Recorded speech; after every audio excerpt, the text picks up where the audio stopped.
సూదిని జైపాల్ రెడ్డి భారత రాజకీయ చరిత్రలో విశిష్ట స్థానం సంపాదించుకున్న మహనీయుడు, ఉత్తమ పార్లమెంటేరియన్, కేంద్ర మంత్రిగా గౌరవప్రదమైన గుర్తింపు పొందిన ఆయన జీవితమే ఒక పోరాటమని చెప్పవచ్చు.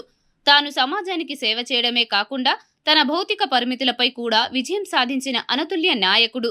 ఆయన ఆత్మవిశ్వాసానికి, ప్రజాసేవకు ఓ చిరస్మరణీయ నివాళిగా టీశాట్ ప్రత్యేక కథనం. 1942 జనవరి 16న మహబూబ్ నగర్ జిల్లా మాడుగుల గ్రామంలో సూదిని దుర్గారెడ్డి, యశోదమ్మ దంపతులకు మొదటి సంతానంగా జన్మించిన జైపాల్ రెడ్డి చిన్నతనం నుంచే తన ప్రత్యేకతను చూపించారు. 3 అన్నదమ్ములు, ఒక సోదరి ఉన్నారు.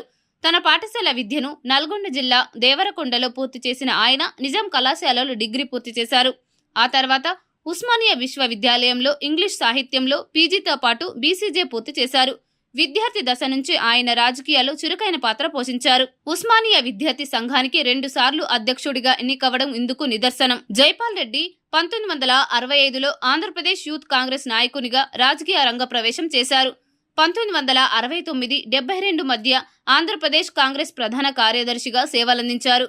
1969-84 మధ్య 4 సార్లు ఎమ్మెల్యేగా ఎన్నికైన ప్రజల సేవలో నిమగ్నమయ్యారు. 1979-88 మధ్య జనతా పార్టీ జాతీయ కార్యవర్గ సభ్యునిగా పనిచేశారు. 1984లో 8వ లోక్సభకు జనతా పార్టీ తరపున ఎంపీగా ఎన్నికయ్యారు. జైపాల్ రెడ్డి భారత రాజకీయాల్లో కీలక పాత్ర పోషించిన నేత. 1997-98లో సమాచార ప్రసార శాఖ మంత్రిగా, 2004-09లో పట్టణాభివృద్ధి మంత్రిగా, 2011-12లో సహజ వనరులు మంత్రిగా, 2012-14లో శాస్త్ర సాంకేతిక మంత్రిగా పనిచేశారు. 2009 డిసెంబర్ 9న చిదంబరం ప్రకటన తర్వాత తెలంగాణ రాష్ట్ర సాధనలో కీలక పాత్ర పోషించి తెలంగాణ ఆవిర్భావానికి మునుపు ఉద్యమ తీవ్రతను సోనియా గాంధీకి ప్రస్ఫుటంగా అర్థమయ్యేలా వివరించి తెలంగాణ రాష్ట్ర ఏర్పాటు ఆవశ్యకతను తనదైన శైలిలో తెలియపరిచి తెలంగాణ ప్రత్యేక రాష్ట్ర ఆవిర్భావానికి కృషి చేసిన ముఖ్య మహానేతలలో కీలక శక్తిగా నిలిచారు. ప్రసార భారతి చట్టం, దూరదర్శన్ స్వతంత్రతకు మద్దతుగా ప్రసార భారతి చట్టాన్ని అమలు చేశారు. హైదరాబాద్ మెట్రో రైలు ప్రాజెక్టు రూపకల్పనలో కీలక పాత్ర పోషించారు.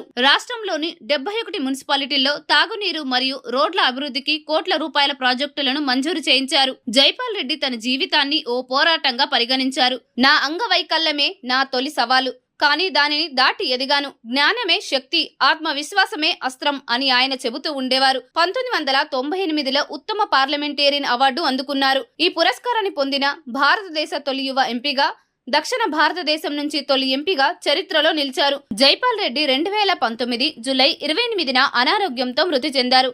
ఆయన చేసిన సేవలు, తీసుకున్న నిర్ణయాలు, ప్రజల కోసం చేసిన కృషి భారత రాజకీయ చరిత్రలో చిరస్థాయిగా నిలిచిపోతాయి. రాజకీయ ఎన్సైక్లోపీడియా, మానవత శిఖరం వంటి పిలుపులను సార్థకం చేసిన మహనీయుడు ఆయన.